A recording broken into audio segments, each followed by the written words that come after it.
خود مختلف مثالوں سے مختلف احادیث نے اس چیز کو بیان فرمایا ہے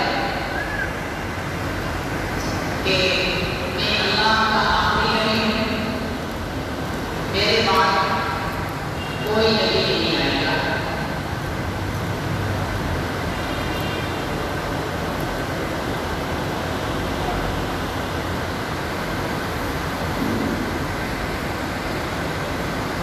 ساتھ حضور علیہ السلام نے اپنی امت کو خبردار کرنے کے لیے ایک اور اعلان فرمایا،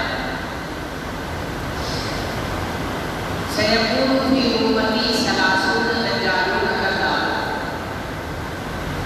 عن قریب میری امت میں 30 بڑے دھوکے باز جھوٹے پیدا ہوں گے۔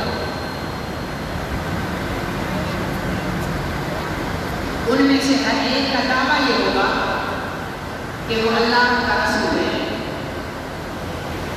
فرمایا کہ لیکن میں اللہ کا آخری نبی ہوں، میرے بعد کوئی نبی اور رسول نہیں ہے۔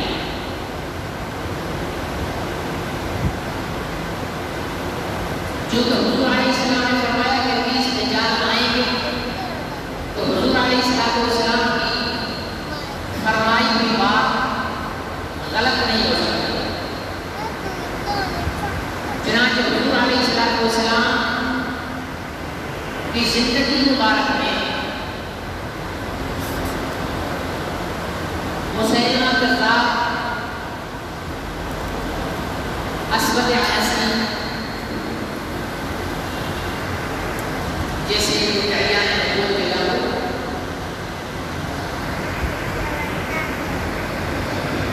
اسود عنسی کو حضور علیہ السلام نے خود لشکر بھیج کر قتل کروایا اور امت مسلمہ کو یہ پیغام کیا کہ میرے بعد جو بھی نبوت کا دعویٰ کرے اسے قتل کرو، اسے زندہ رہنے کا کوئی حق حاصل نہیں۔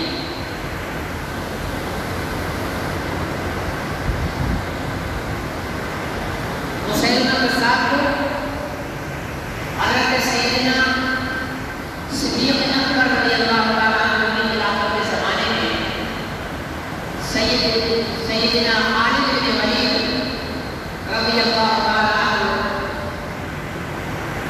کی قیادت میں ایک لشکر حضرت صدیق اکبر نے بھیجا اور مسیلمہ کذاب کے پیروکاروں کو اور مسیلمہ کذاب کو، ان دونوں کو قتل کیا گیا اور منکرین حق نبوت کے فتنے کو ختم کروایا۔ یہ سلسلہ چلتا رہا، مختلف ادوار میں مختلف جھوٹے مدعیان نبوت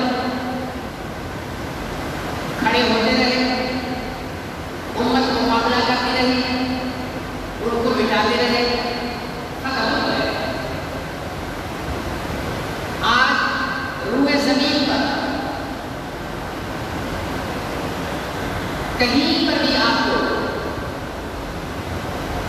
گزشتہ ادوار کے اندر کھڑے ہونے والے مدعیان نبوت کے پیروکار نہیں ہیں۔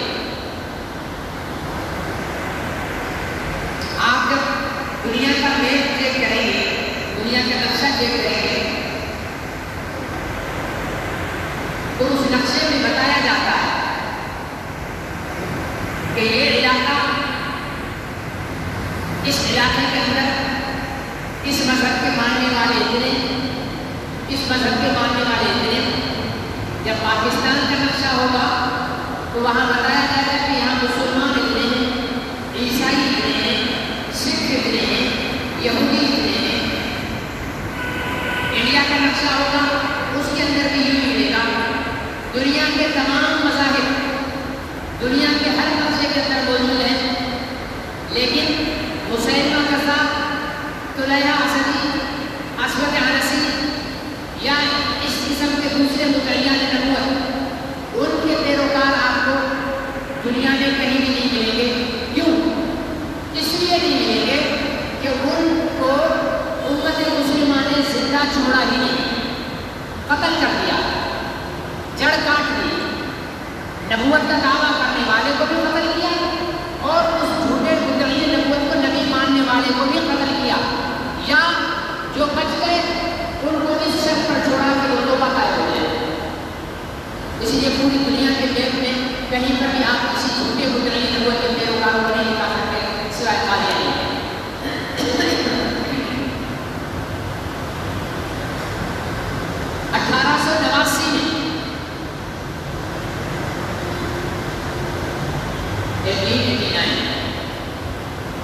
مرزا غلام احمد قادیانی انگریز کے حکم پر نبوت کا دعویٰ کرتا ہے، اپنی قادیانی جماعت کی بنیاد ڈالتا ہے، اور 1901 کے اندر مرزا غلام احمد قادیانی کھل کر نبی ہونے کا دعویٰ کرتا ہے۔ جیسے اس نے اپنی قادیانی جماعت کی بنیاد ڈالی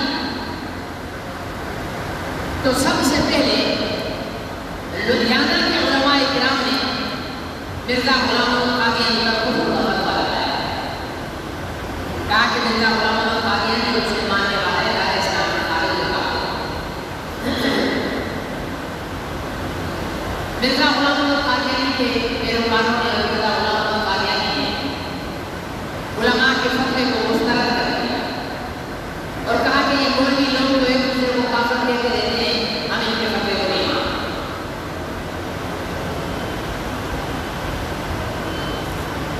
1923 کے اندر بہاولپور میں ایک خاندان میں لڑکی اور لڑکے کا نکاح ہوا۔ بعض جگہ نکاح پہلے کرتے تھے، وہ سب بعد میں کرتے ہیں۔ نکاح کے بعد ایسا ہوا کہ لڑکا قادیانی ہو گیا۔ جب لڑکا قادیانی ہو گیا تو لڑکی والوں نے اپنی بچی اس کو دینے سے انکار کر دیا کہ ہم یہ نہیں دیں گے، اس لیے کہ تو کافر ہے اور کافر کے ساتھ مسلمان کا نکاح نہیں ہوتا۔ وہ قادیانی لڑکا عدالت میں گیا کہ میرا نکاح ہوا ہے فلانی کے ساتھ، ابھی میرا سسر میری بیوی مجھے نہیں دے رہا۔ مسلمان کی عدالت میں آ گئے، بحث شروع ہو گئی۔ 1923 سے لے کر 1925 تک یہ مقدمہ بہاولپور کی عدالت کے اندر چلتا رہا۔ سوچنے کی بات یہ ہے، بہاولپور کی عدالت میں مقدمہ چل رہا ہے، اس وقت بہاولپور ایک ریاست کی آزاد، نواب آف بہاولپور اس کو گورنمنٹ برطانیہ نے بلا کر، وائسرائے نے نواب آف بہاولپور کو بلا کر اسے کہا کہ آپ کی عدالت کے اندر ہمارا ایک مقدمہ چل رہا ہے، اس مقدمے کا فیصلہ ہمارے لوگوں کے حق میں ہونا چاہیے۔ جب نواب صاحب نے پوچھا کہ تمہارے لوگ کون ہیں تو اس نے کہا قادیانیوں کے لیے، کہا کہ یہ ہمارے لوگ ہیں۔ سوال یہ پیدا ہوتا ہے کہ گورنمنٹ برطانیہ عیسائی مذہب سے تعلق رکھتی ہے، برطانیہ کی گورنمنٹ کو ایسا کیا لاچار ہو گیا کہ بہاولپور کے نواب پر دباؤ ڈال رہی ہے کہ یہ فیصلہ ہماری حق میں ہونا چاہیے؟ وہ تو اللہ تعالیٰ جزائے خیر عطا فرمائے نواب بہاولپور کو کہ اس نے گورنمنٹ برطانیہ کو سیدھا جواب دے دیا کہ تم نے ہمارے ملکوں پہ قبضے کر لیے، تم نے ہماری جائیدادوں پر قبضے کر لیے، تم نے ہماری تمام چیزوں پر قبضہ کر لیا، ہم نے برداشت کر لیا، لیکن یہ ہمارے ایمان کا مسئلہ ہے، اس مسئلے کے اندر میں آپ کی کوئی سپورٹ نہیں کر سکتا۔ 1925 کے اندر، اور یہ بات بھی آپ کے علم میں رہے کہ اس مقدمے کے اندر گواہی دینے کے لیے اور امت کا موقف پیش کرنے کے لیے بر صغیر کی سب سے بڑی دینی دستگاہ دارالعلوم دیوبند کے محدث کبیر استاد العلماء حضرت مولانا سید محمد انور شاہ کشمیری رحمۃ اللہ علیہ عدالت میں پیش ہوئے، اور جانتے ہو کیسے پیش ہوئے؟ علامہ سید انور شاہ کشمیری رحمۃ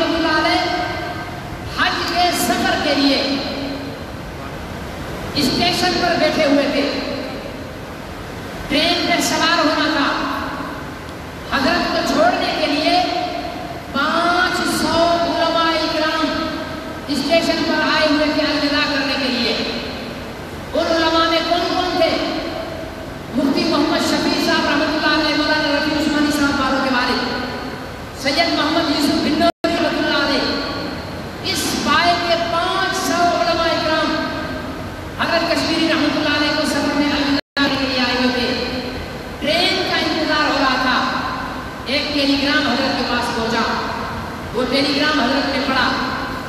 وہ ٹیلی گرام بہاولپور سے آیا ہوا تھا. اس میں حضرت کو یہ میسج دیا گیا تھا کہ حضرت بہاولپور کے اندر منکرین ختم نبوت قادیانیوں کا ایک مقدمہ چل رہا ہے. اس میں آپ کو حضور علیہ السلام کی ختم نبوت کا وکیل بن کر گواہ بن کر پیش ہونے کی ضرورت ہے.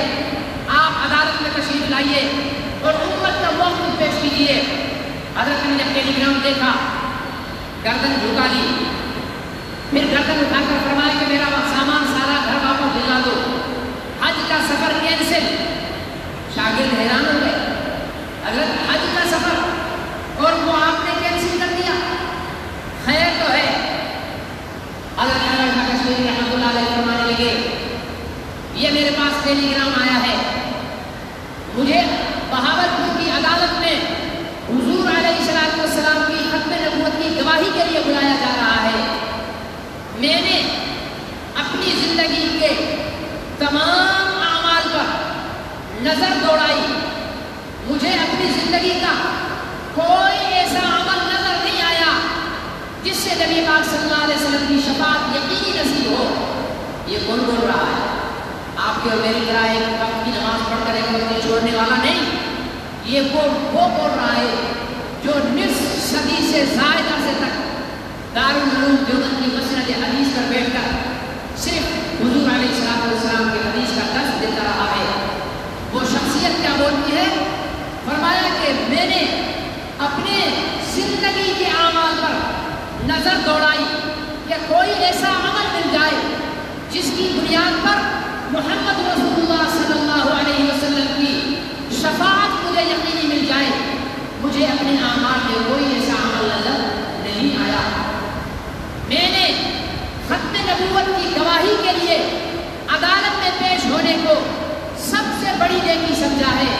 اور یہ میرے لیے ایک بہترین موقع ہے کہ میں حضور علیہ السلام کی ختم نبوت کا وکیل بن کر گواہ بن کر عدالت میں پیش ہو جاؤں.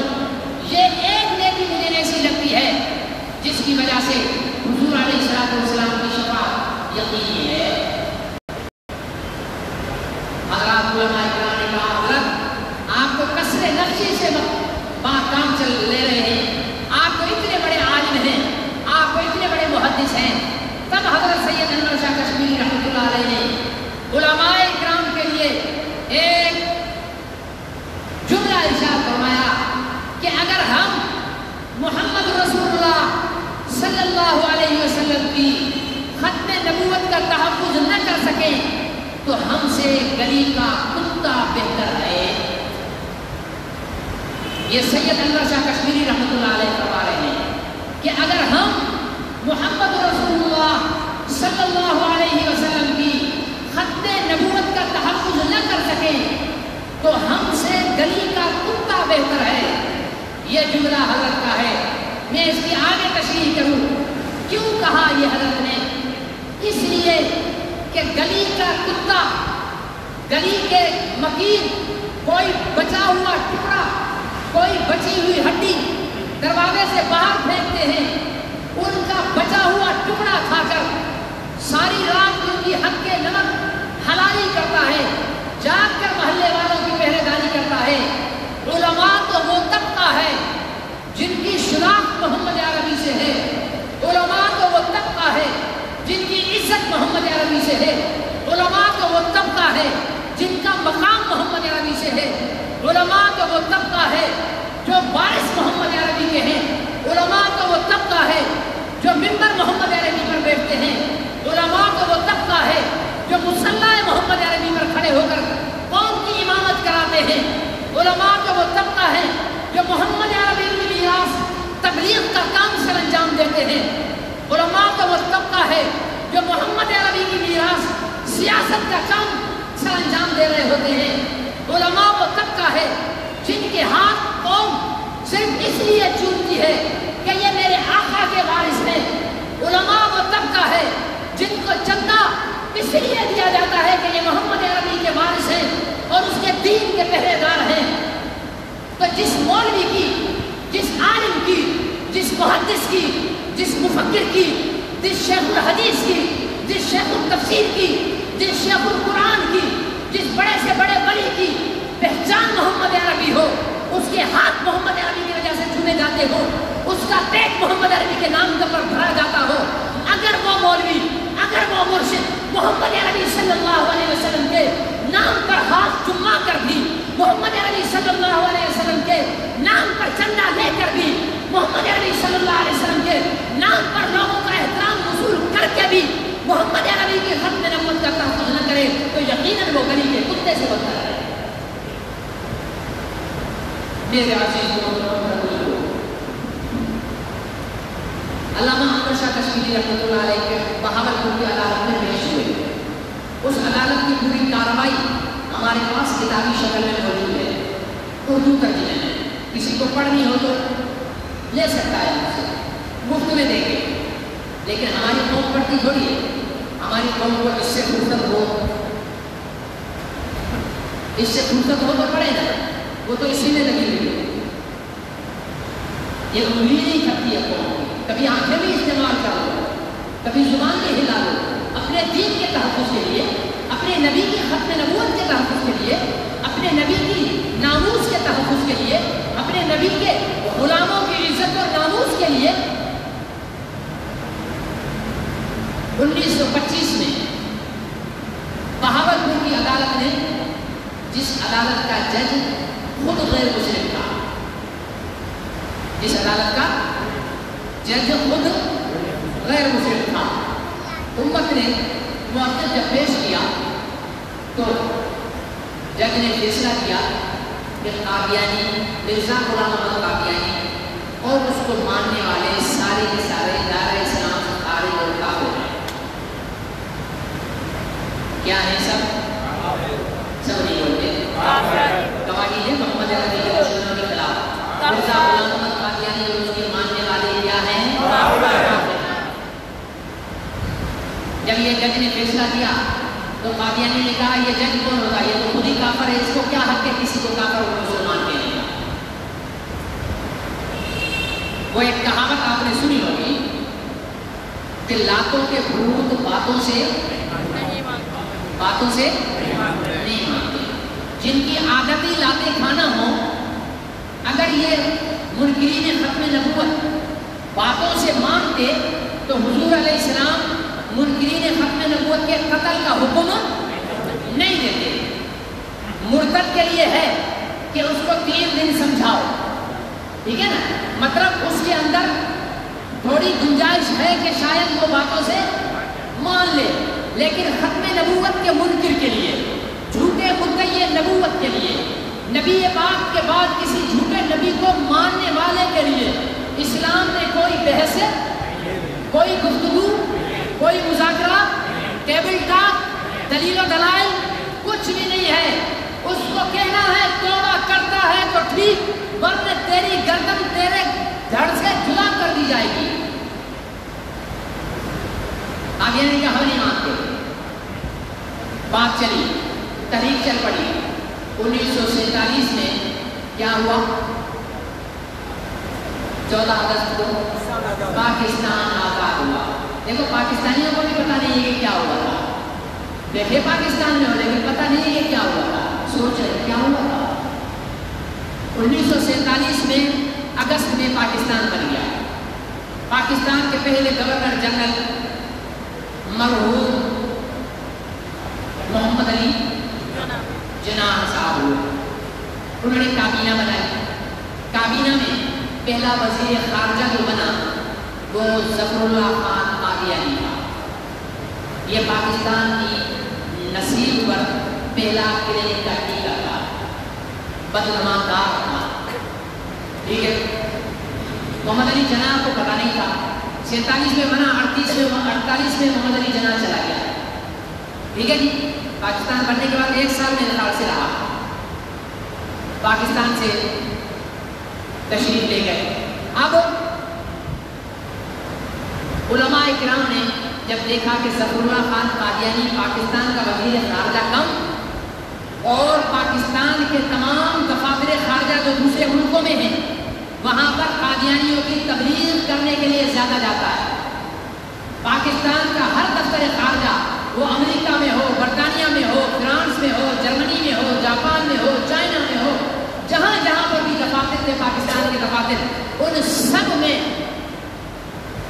ظفر اللہ خان قادیانی نے قادیانی جو گروہ ہے اس کے لیکچر رکھوا دیے اور تبلیغ شروع کر دی.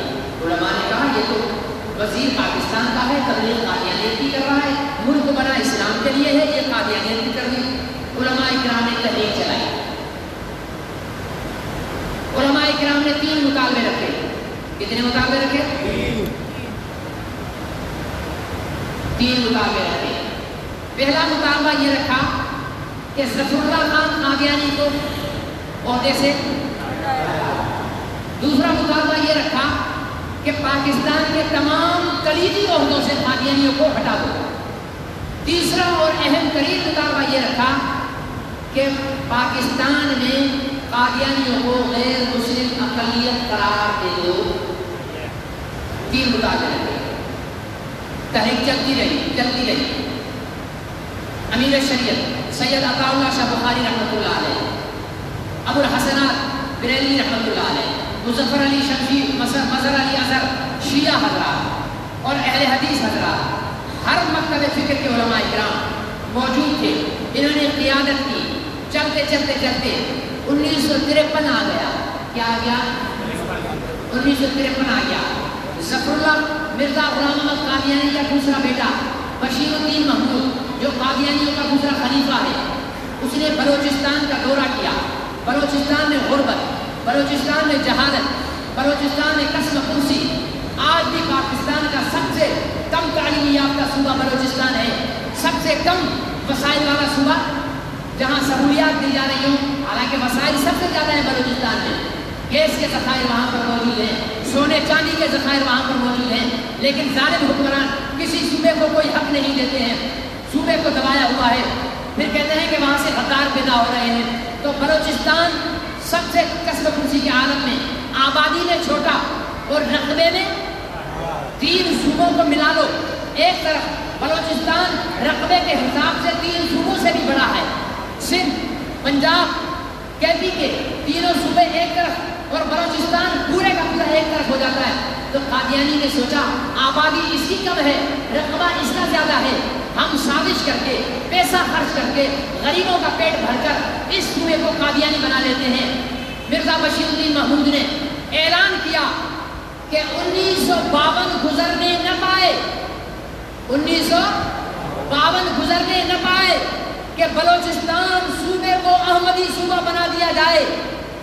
یہ خود کو احمدی کہتے ہیں نا, ہم تو ان کو احمدی نہیں کہتے ہیں, ہم ان کو قادیانی کہتے ہیں, ہم ان کو مرزائی کہتے ہیں.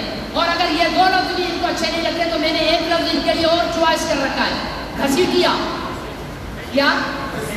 گھسیٹیا. آپ بولو گے جی گھسیٹیا کیوں رکھا ہے؟ کیونکہ ان کے گرو کی ماں کا نام گھسیٹی تھا. مرزا غلام احمد قادیانی کی ماں کا نام کیا تھا؟ بولو, زور سے کم سنتا ہوں. کسی نے گھسیٹی, کسی کو پتا نہیں. تو گھسیٹیے تھے یہ, تو یہ گھسیٹیے. اس نے کہا کہ 52 گزرنے نہ پائے, 52 گزرنے نہ پائے کہ بلوچستان کو احمدی صوبہ بنا دیا جائے. 31 دسمبر 1952 کو امیر شریعت سید عطا اللہ شاہ بخاری رحمت اللہ علیہ نے ایک بہت بڑی کانفرنس رکھی.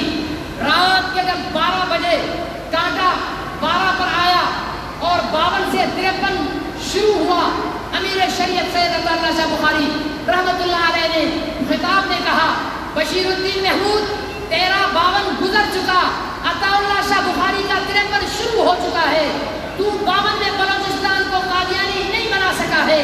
ہم پورے ملک سے انشاءاللہ قادیانی سے بیج مٹا کر رہے ہیں. پھر 53 میں امیر شریعت عطا اللہ شاہ بخاری رحمت اللہ علیہ, سید ابو الحسنات بریلوی رحمت اللہ علیہ, مظہر علی اظہر, مظفر علی شمسی رحمت اللہ علیہ, ان حضرات کی قیادت کے اندر ابو العلا مودودی رحمت اللہ علیہ, احتشام الحق تھانوی رحمت اللہ علیہ, ان حضرات کی قیادت کے اندر تحریک چلی. تحریک کا مرکز لاہور تھا. کوئی نہ کوئی شہر کا سب سے بڑا مرکز تھا, کوئی شہر سب سے بڑا مرکز ہوتا ہے. تو لاہور تحریک کا مرکز تھا. لاہور میں قادیانی جنرل اعظم کو مسلط کر دیا گیا اور اسے خود اختیار دے دیا گیا. ختم نبوت کا نام لینا, لاہور کے اندر جرم بنا دیا گیا. نوابزادہ نصر اللہ رحمۃ اللہ علیہ بھی اس تحریک کے اندر شامل تھے. علامہ شورش کشمیری رحمۃ اللہ علیہ بھی اس تحریک کے اندر شامل تھے. علامہ شورش رحمۃ اللہ علیہ نے ایک کتاب لکھی ہے تحریک ختم نبوت کے حوالے سے. اس میں انہوں نے چند واقعات لکھے ہیں. مسلمان جلوس کی شکل میں مال روڈ لاہور پہ آتے تھے اور نعرہ لگاتے تھے ختم نبوت زندہ باد کا. گولیاں چلتی تھی, مسلمان لاشیں گرتی تھی, وہ قافلہ شہید ہوتا تھا, پھر دوسرا قافلہ آتا تھا, نعرہ لگاتا تھا ختم نبوت زندہ باد, گولیاں لگتی تھی, پھر وہ قافلہ شہید. اس طریقے کے ساتھ صرف لاہور کے اندر منیر انکوائری رپورٹ جو سرکاری رپورٹ ہے اس کے مطابق 10,000 جو غیر سرکاری اور حقیقی رپورٹ ہے اس کے مطابق صرف لاہور کے اندر 1953 میں 30,000 مسلمانوں نے سینوں پر ختم نبوت زندہ باد کا نعرہ لگا کر گولیاں کھائی اور شہادت کا جام کیا تھا. کتنے؟ 30,000. شورش کشمیری رحمۃ اللہ علیہ فرماتے ہیں ایک دن شام ہو گئی, قافلے آنا بند ہو گئے. میں سوچ رہا تھا کہ کیا ہوا, میں سوچ رہا تھا کہ شاید تھک گئے. میں نے دیکھا میرے پڑوس میں ایک گھر ہے, اس گھر کا ایک بابا جی ہے, اس کی عمر 80 سال ہے. اس نے اپنے پوتے کو لیا, اس کو سکھایا, کہنے لگا بیٹا ہم باہر چلیں گے, میں کہوں گا ختم نبوت, تم کہنا زندہ باد. وہ دونوں پوتا اور دادا دونوں چلے, ایک 80 سال کا بوڑھا, دوسرا 5 سال کا بچہ. دادا نے پوتے کو کندھے پہ بٹھایا, مال روڈ پر نکل کر آیا. دادا نے لرزتی زبان سے کہا ختم نبوت. پوتے نے سکھائے ہوئے انداز میں کہا زندہ باد. فوجی ظالموں کی 2 گولیاں آئی, ایک پوتے کے سینے میں, دوسری دادا کے سینے میں. دونوں نے قربانی دے دی. شورش کشمیری لکھتے ہیں ان 2 جنوں نے قربانی تو دے دی, لیکن تاریخ میں ایک تاریخ رقم کر کے چلے گئے کہ جب محمد عربی صلی اللہ علیہ وسلم کی ختم نبوت کے تحفظ کا مسئلہ ہوگا تو 80 سال کے بوڑھے سے لے کر 5 سال کے بچے تک کوئی گھر میں نہیں بیٹھے گا. نوابزادہ نصر اللہ رحمۃ اللہ علیہ ایک واقعہ لکھتے ہیں کہ تحریک چل رہی تھی, مال روڈ پہ نعرے لگ رہے ہیں, گولیاں چل رہی ہیں. پرلی طرف سے دوسرے روڈ سے ایک خاتون اپنے بیٹے کی بارات لے کر جا رہی تھی. اس کو گولیوں کی آواز سنائی دی. یہ میں الف لیلا کی کہانیاں نہیں سنا رہا ہوں, یہ اس دور کی ماضی قریب کی کہانی سنا رہا ہوں کہ اب بھی محمد عربی کی ختم نبوت کے تحفظ کے لیے ایسے انسان دنیا میں موجود ہیں. کہتے ہیں کہ اس خاتون نے پوچھا یہ گولیاں کس چیز کی چل رہی ہیں؟ کسی نے کہا اماں جی محمد عربی کی ختم نبوت کے تحفظ کے لیے غلامان محمد ختم نبوت زندہ باد کے نعرے لگا کر اپنے سینوں پر گولیاں کھا کر اپنے نبی پر قربان ہو رہے ہیں. بارات کے آگے ہاتھ جوڑے, کہا میں نے اپنے بیٹے کی شادی کینسل کر دی, آپ تشریف لے جائیے, تکلیف کی معذرت چاہتی ہوں. بیٹے کو بلایا اور کہنے لگی بیٹا آج کے دن کے لیے تجھے میں نے جنا تھا, آج کے دن کے لیے تجھے میں نے پیدا کیا تھا, اگر میرا دودھ بخشوانا ہے تو پھر چل, آج اس دنیا میں تیری شادی کو میں نے کینسل کر دیا ہے, تیری بارات میں محمد عربی کو جنت میں بلاؤں گی. جا مال روڈ پر ختم نبوت زندہ باد کا نعرہ لگا کر اپنے آقا اور مولا پر قربان ہو جا. بیٹا بھی آج کے دور کا 3G اور 4G استعمال کرنے والا نہیں تھا, بیٹا بھی حلالی بیٹا تھا, بیٹا بھی ماں کی لاج رکھنے والا بیٹا تھا.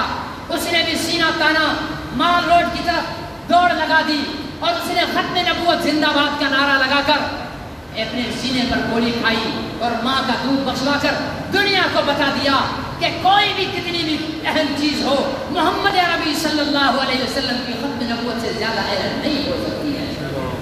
میرے عزیز دوستوں وقت بزرگوں, خوشی کہتے ہیں تحریک کے دوران ایک دیوانہ ایک مستانہ نعرے لگا رہا تھا ختم نبوت زندہ باد, ختم نبوت زندہ باد.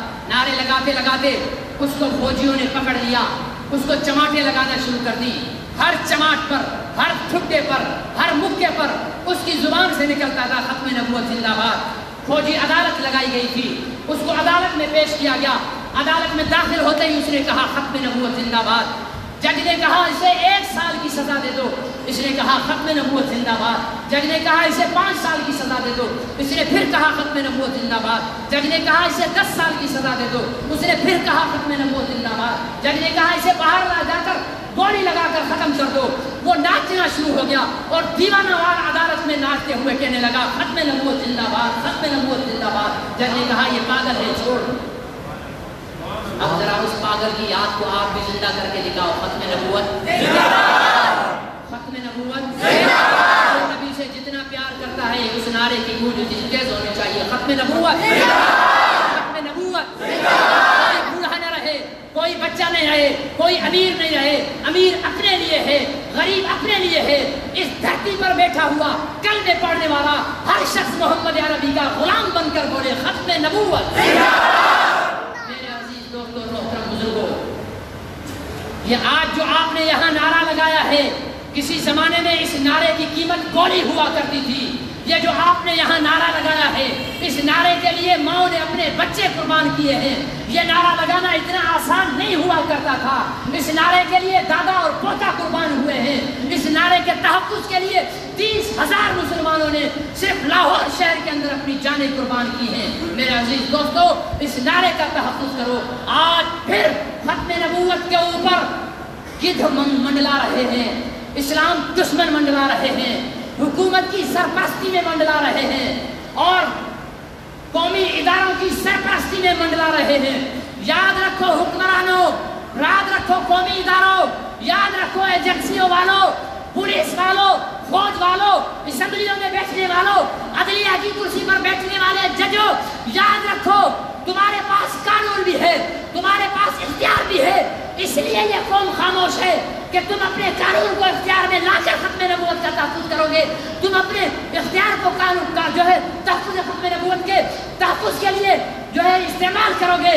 لیکن اگر عدالت نے آنکھوں پر پٹی باندھ لی، فوج گونگی ہو گئی، پولیس اندھی ہو گئی، پارلیمنٹیرین بہرے ہو گئے، تو رب محمد کی قسم کھاتا ہوں تمہاری ایک ایک چیز کو آگ لگا کر یہ امت ختم نبوت کا تحفظ کرے گی۔ نعرہ تکبیر! اس کو مذاق مت جانو، یہ نبی کی بات ہے۔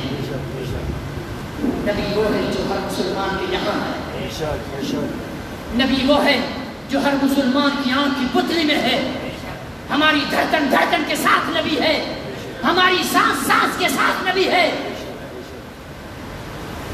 ہم تو اگر جاتے جاتے محمد رسول اللہ کہتے ہوئے مرے تو ہم جنت میں جانے والے لوگ ہوتے ہیں۔ یہ اس کی ہستی کا مسئلہ ہے۔